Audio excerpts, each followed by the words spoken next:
वफाकी वज़ीर मजहबी उमूर सरदार यूसुफ ने हज पॉलिसी 2026 की तफसीलात जारी कर दी।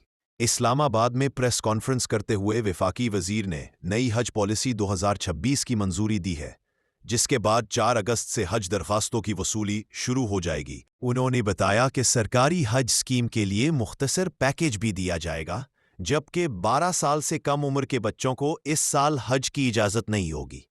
सरकारी हज का तखमीना 11.5 से 12.5 लाख रुपए है और हज खराजात की पहली किस्त अगस्त के पहले हफ्ते से जमा होंगी।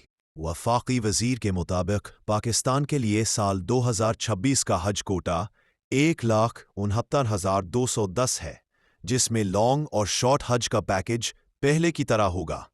सरकारी स्कीम के तहत 1,19,210 का कोटा है, जबकि प्राइवेट स्कीम के लिए 60,000 निशिस्तें रखी गई हैं। वफाकी वज़ीर सरदार यूसुफ के मुताबिक हज 2026 के लिए 29 जुलाई तक 313,000 अफराद ने अपनी रजिस्ट्रेशन करा ली है।